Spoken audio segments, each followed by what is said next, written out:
Olá, estudantes, tudo bem? Mais um Plan que comenta agora da Unesp, certo? Feita pela Vunesp. Aqui os nossos dois geógrafos professores, professor Sérgio e professor Israel, sejam muito bem-vindos.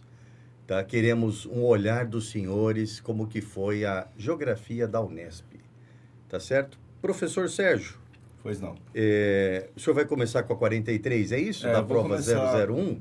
começar Tá? com 43 aí. Primeiro, boa tarde, a gente está aqui no período da tarde, tudo bem, estudantes? Falar um pouco aí da Unesp, né, que é a terceira aí da tríade das estaduais. Uma prova bastante interpretativa, que é um padrão Unesp, com um pouquinho óbvio de conteúdo. Das três estaduais foi a que mais se aproximou do Enem, do estilo de prova do Enem. Tá. Mais do que a Unicamp, muito mais do que a própria FUVEST. A questão 43 é um assunto recorrente no vestibular da Unesp, que é para falar sobre nova ordem mundial. Lembrar que é aquela que sucede à Guerra Fria. E aí ele cita o esquecido Bush pai, a gente foca muito no Bush filho, que é o George Walker Bush, a gente tem o George H. Bush, que é o Bush Sênior. E ele vai trazer um texto falando dos anos mágicos do encerramento da Guerra Fria, numa ideia de uma hegemonia norte-americana, tá? Um texto aí do Demetrio Magnoli, no Grande Jogo de 2006. E aí no portal, no finalzinho ele fala, no portal no século XXI tem sido melhor escrever aquilo que disse um dia Sam Goldwyn, o antigo magnata do cinema, nunca profetize especialmente sobre o futuro. Então, ele traz uma interpretação do texto falando sobre o que é a nova ordem mundial. Então, no excerto, há a desconstrução da percepção sobre a nova ordem mundial. Essa desconstrução justifica-se pela. E aí é legal que a Unesp, que eu falei, ela é interpretativa, mas ela cobra o conceito do estudante, do vestibulando. Porque aí você tem na letra A a ascensão de novas potências econômicas mundiais no início da década de 90, especificamente Brasil, Rússia, Índia, China e África do Sul. Um estudante que está desatento, cansado numa prova, ele vai pegar exatamente essa terminologia BRICS e já vai marcar, porque está questionando exatamente a monopolaridade desta nova ordem mundial. Entretanto, ali ele coloca no início da década de 90, onde a terminologia BRICS ainda nem existia. Lembrar que se populariza o termo BRICS a partir da crise de 2008, onde o mundo emergente vai sustentar a economia mundial até a recuperação parcial das economias mais desenvolvidas. Perfeito? Aí ele põe ali a equiparação de poder geopolítico dos estados ao da ONU, na defesa de interesses sociais. Comparar a ONU ao papel dos estados acaba sendo utópico mesmo na criação da ONU, que ela não tem esse papel de estado. A rápida ascensão econômica da Rússia já no início dos anos 90, e aí eu gosto muito de comentar com os estudantes, quando eu abordo Rússia, falar do próprio Boris Yeltsin, que é o presidente russo desse período pós-União Soviética. E todo o caos que foi o governo do Yeltsin, que permite a ascensão do Putin no final dos anos 90. Um parêntese, ele era uma pessoa doente, né? Isso, também, né? alcoólatra, tinha vários problemas. E assim, eu cito muito quando eu falo em atualidades os conflitos da antiga União Soviética, falando sobre a guerra da Chechênia, onde o exército russo perde a primeira guerra da Chechênia para um bando de guerrilheiros islâmicos. Isso mostra uma falência do Estado soviético, ou melhor, do Estado russo pós-União Soviética. A ascensão da Rússia se dá depois dos anos 90, com a posse do Putin, em 99. Importante crise econômica estadunidense ao longo dos anos 90, responsável por subjugar os países dos interesses do Extremo Oriente. A crise americana é 2008. Então, todos os eventos que ele coloca até a letra D são eventos que surgem pós-2000. E aí a única alternativa correta no início dessa nova ordem mundial aparece na letra E, que é essa multipolaridade econômica, com a União Europeia a partir de 93 ascendendo como potência e o Japão tomando espaço na bacia do Pacífico. E aí, se fosse uma questão para século XXI, o Japão estaria dividindo o Pacífico com a China. Então, teria mais um polo de poder econômico mundial. Ok? Perfeito. Então, Tinha uma linha do tempo, então, nas tinha uma alternativas. Tinha uma linha do tempo. Que é a questão da interpretação do conteúdo. Perfeito. Professor Israel, podemos analisar a sua questão? Sim, vamos lá para a questão 53. Professor Israel, questão 53. Chegando aqui na prova da Unesp, aqui está. O que é serrapilheira? Bom, Vamos lá. essa provinha da Unesp foi muito interessante porque realmente ela cobra bastante interpretação de texto, né? Interpretação das imagens, dos textos e um pouquinho de conteúdo, né? Então ela é menos conteudista do que a Unicamp ou a FUVEST. Agora, esse exercício em específico, apesar de ter uma imagem, uma charge, uma figura interessante, ela realmente exige um pouquinho de conteúdo. Então, ele está falando ali sobre a serrapilheira e sua importância. Serrapilheira é o nome que a gente dá quando a gente tem no relevo, na paisagem, um acúmulo de folhas, de materiais orgânicos que realizam uma série de funções para o solo, né? E aí, a pergunta coloca assim para a gente. A manutenção da serrapilheira caracteriza uma estratégia de conservação dos solos, contribuindo com. Se a gente olhar ali a imagem, ele vai falar sobre, na parte de baixo, né? Camada de matéria orgânica do solo. Então, folhas, caules, ramos, frutos, flores, sementes, restos de animais. Todo esse material orgânico serve para mineralizar o solo, deixando ele um pouco mais fértil, um pouco mais rico, né? Tornando o solo um pouco mais produtivo nessas camadas superficiais. Mas tem uma segunda função muito interessante, que é, normalmente a gente trabalha em geografia física a questão da erosão. Então, o vento, a chuva, conforme vai entrando em contato com o solo, vai arrastando as partículas do solo, que a gente chama de erosão, né? Transportando essas partículas, gerando deslizamentos de terra, Então aquela ela coisa protege toda. o solo?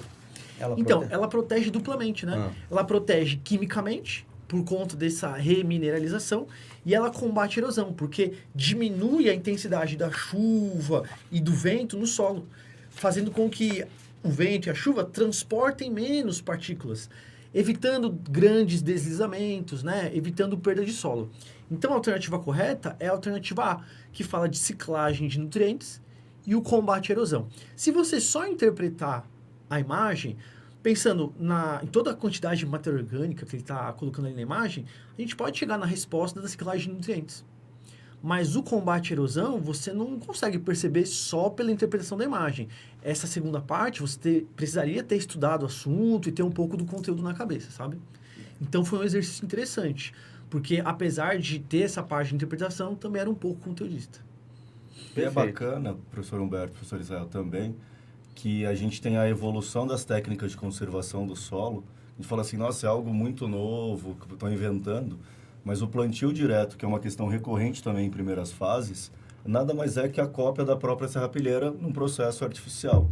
Então, fazer aquele plantio sobre a palha da antiga colheita é o que você faz com a serrapilheira, que é uma forma também de proteção do solo. Eu pensei também quando, na parte urbana das cidades, quando faz um viaduto e faz aquelas barreiras, claro, coloca uma graminha, é uma proteção, né? Sim. Isso. É uma serrapilheira artificial. Não, porque a serrapilheira é matéria orgânica... De uma outra árvore. Isso, decomposta. Então, é um Ela- processo de é uma decomposição. é uma proteção do solo só contra a erosão. Contra a Ela tem erosão. uma função, a função de dificultar a erosão pela velocidade da água da chuva, né?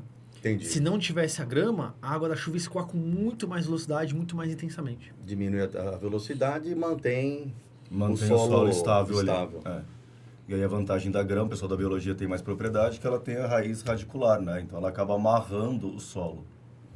Fica uma rede, Uma né? rede de segurança ali É verdade. para proteger esse Vamos desmoronamento. lá. Muito bom, muito bom. Professor Israel, a gente tinha combinado a 54, tá na sequência. Pode ser, professor? Pode. Ó, estamos aqui 54. Países membros do G20, interessante, que tivemos recentemente, né? Uhum. O G20 lá no Rio de Janeiro, né? No Sim. Brasil, né? Bom, esse exercício eu fiquei muito feliz porque é uma coisa que envolveu um pouco de cartografia e um pouco de atualidades, né? Esse ano, em comemoração ao fato do Brasil estar presidente do G20, o IBGE produziu esse mapa aqui. Então, tem o Brasil no centro do mundo, ele está pintado de verde. Os outros países de verde mais claro são os países membros do G20, né? E tem uma série de países com pontinhos que são países onde o Brasil tem representação diplomática. Tem uma embaixada. Pela definição não dá para ver muito bem. Não dá. Mas eu trabalhei esse mapa com os alunos em sala. Porque na época, professor Humberto, que aconteceu o lançamento desse mapa, Certo. deu um bafafá na internet. Você acompanhou isso? Você ficou sabendo? Professor, eu... Médio. Médio. Né? Eu sabia que ia ter o G20, né? Uhum. Eu vi as preparações, a mídia comentando, né? Que ia ter o Rio de Janeiro, toda aquela celeuma, segurança dos presidentes, né? Qual foi o bafafá que aconteceu? É porque vários países, eles produzem mapas com o seu território no centro do mapa. Então, o Japão tem um mapa onde o Japão está no centro do mundo, a Austrália também, vários países têm essa prática. O Brasil, em 2007, o IBGE já tinha feito um mapa com o Brasil no centro. Só que não tinha esse destaque dos países do G20, né? Só que esse ano, em 2007 não tinha tanto acesso à internet, né? As redes sociais, muito menos. Esse ano, quando foi lançado esse mapa pelo IBGE, algumas redes sociais, né, teve muita conversa por parte de questões ideológicas, né? Uma parte das pessoas na internet falaram assim, olha só, como o IBGE é uma instituição agora nacionalista, fez um mapa em que o Brasil está no centro do mundo, né? Vai IBGE, ou coisa do tipo. Teoria Brasilcentrismo. E Isso uma é outra... brasilocentrismo, né? E uma outra parte das pessoas aqui nas redes sociais, né, estavam falando assim, olha só como esse governo quer tirar a atenção das pessoas dos problemas do Brasil, enaltecendo o nacionalismo. Então, em vez da gente discutir os problemas do Brasil, vamos discutir o Brasil no centro do mundo, o Brasil não é centro de nada, e aí começa a denegrir o país, sabe, falar mal do país. Enfim, então na internet teve uma briga entre esses dois grupos, né? Só que é uma coisa absolutamente normal, quer dizer, não é a primeira vez que o Brasil lança um mapa em que o nosso território está no centro do mundo.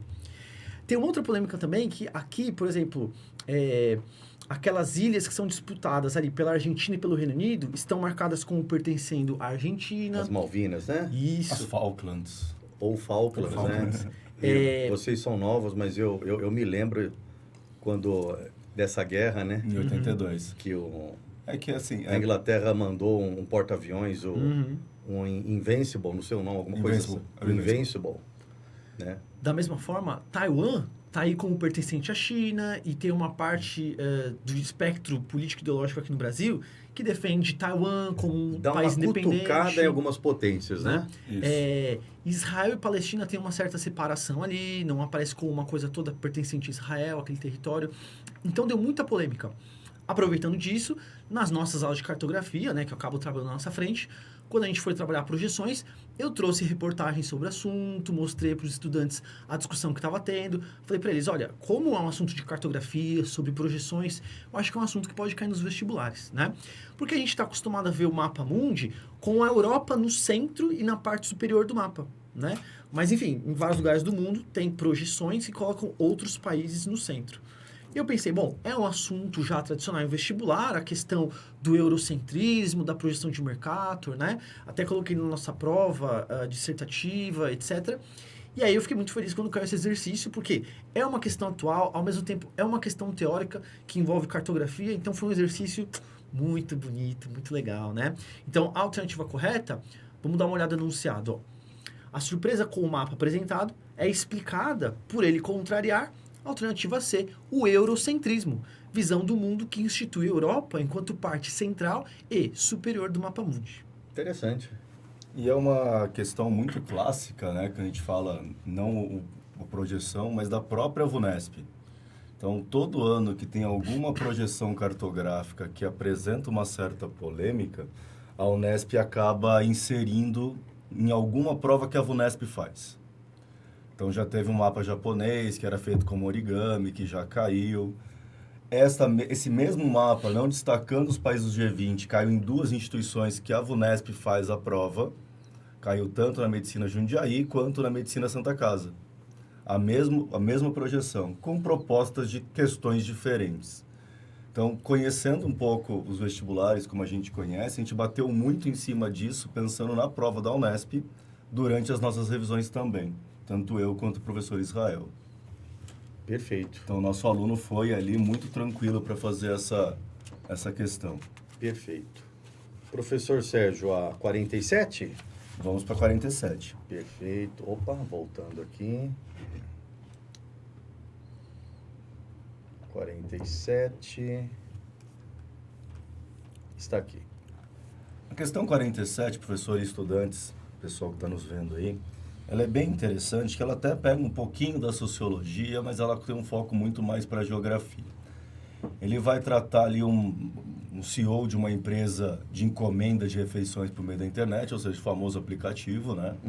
Que a gente não precisa citar nome, que ele não cita ali, falando que daqui 10 anos ninguém vai mais cozinhar em casa ou precisar cozinhar em casa.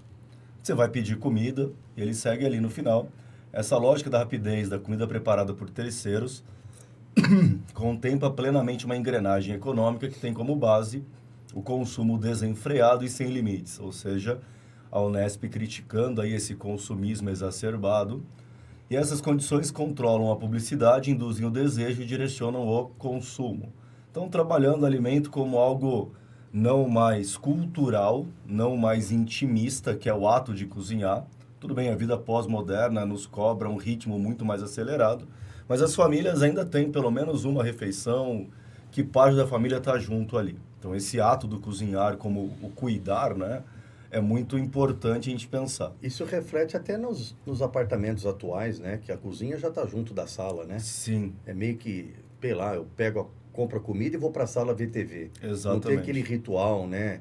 Todo mundo na mesa, faz o alimento, né? Claro que não é uma regra, né? Mas isso reflete não na tem mais sociedade. sala de jantar, não tem mais a copa da casa da avó, Copa, né? Você fala em Copa, já pensa em Copa do Mundo. Ninguém lembra do cômodo chamado Copa. E ainda na parte da arquitetura, eu lembrar que os quartos que tinham diminuído para a sala aumentar, nos novos apartamentos, os quartos estão aumentando e a sala está diminuindo. Então, isso mostra a individualidade das pessoas também, né? Exatamente. Que aí você pega, qual que é a vantagem de você ter um aplicativo para pedir comida? Você pede a sua comida, eu peço a minha, ele pede a dele. Nós comemos em conjunto ali, pelo tempo que dura o prato de cada um. Cada um no seu celular e no seu cômodo. Exatamente. Mesmo dentro de uma família. Que aí mostra a reestruturação da família. Exatamente. E aí ele põe sob o critério... Aí que não foge da ideia da sociologia, porque ele põe sob o critério econômico. O cenário apresentado no excerto atende aos interesses do mercado financeiro, especulando capitais a partir da inflação provocada pelo aumento da demanda por alimentos. Poderia levar ali uma luzinha a piscar, pode ser essa, deixaria ela de lado. Dos pequenos produtores rurais, aí você já exclui completamente, porque o pequeno não é o que vai alimentar a indústria de alimentos, e muito menos ali, porque ele põe no final a indústria de bens duráveis. Alimento é uma indústria de bem não durável, ou seja, tem prazo de validade muito curto. Do meio tecnocientífico e informacional, substituindo objetos por bens exclusivamente digitais. A comida ainda é física, né? A gente não come dados, a gente compra dados e recebe produtos físicos. E das corporações multinacionais resgatando as culturas locais para oferecer produtos atrelados à base alimentar de cada mercado. Uma das coisas que a globalização, que essa nova fase vai exigir, é exatamente uma padronização. Então, as culturas locais, elas acabam sendo engolidas pela cultura mundial dessa lógica do capital internacional. Então, a gente tem ali que a preocupação maior dessa nova lógica de alimentação é exatamente o que aparece na nossa letra B, que é a acumulação de capital comprometendo a segurança alimentar ao reduzir o alimento a uma mera mercadoria. Ou seja, esquece quem não pode pagar pelo alimento, quem não tem um celular, quem não tem uma empresa, um aplicativo, não vai ter comida. Perfeito. É uma questão interpretativa também, né? Sim. Uma Bastante pessoa antenada que acompanha os noticiários, né? Que sempre tem um olhar investigativo, questionador, ele ganha essa habilidade para poder acertar essa questão. Aí é uma coisa que a gente trabalha bastante com o pessoal, não só da geografia, mas com o das humanidades no terceiro ano, que é esse senso de reflexão. Então, tanto o professor Jota, o professor Júlio, eu, Israel, no terceiro ano, junto com o pessoal de linguagem, a gente vem muito em cima dessa questão da criticidade do estudante, da capacidade de interpretação. Perfeito. Essa daqui, o professor Iago de Física comentou, a 52. Um pouquinho. Que é uma coisa que as vestibulares estão pegando muito, né? Então, é uma briga sadia entre os professores aqui, porque é a natureza da prova, né? Sim, e física é estudo de natureza, não tem como. É, né? e a geografia É a interpretação disso interpreta também. a Terra, né? É. Através do quê? Da física. Da física, da química, Mas de tudo. é bom ouvir vocês também, professores. Essa questão, ela eu pedi para comentar, porque ela trabalha o mesmo conceito da questão da Unicamp, que a gente chegou a comentar aqui, do mapa do Brasil, que o professor Israel comentou, da área de alta pressão e afins, que é a movimentação atmosférica. Só que em vez de falar da circulação geral da atmosfera, essa questão fala de uma circulação local, que, ou seja, é a famosa brisa mar-terra e terra-mar, que tem influência tanto na maritimidade, na pequena amplitude térmica de áreas litorâneas, da formação de chuvas convectivas e de chuvas orográficas, principalmente. Então, é uma questão bastante interessante. E aí a gente fala muito para o aluno. O Israel, mais ao longo do ano, que é mais à frente dele, na revisão eu acabo dando umas pinceladas aí também nessa parte de geografia física. Entender movimentação de vento é entender exatamente diferente de pressão.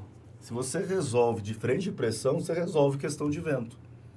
Que é exatamente o que o professor Iago comentou na prova de física.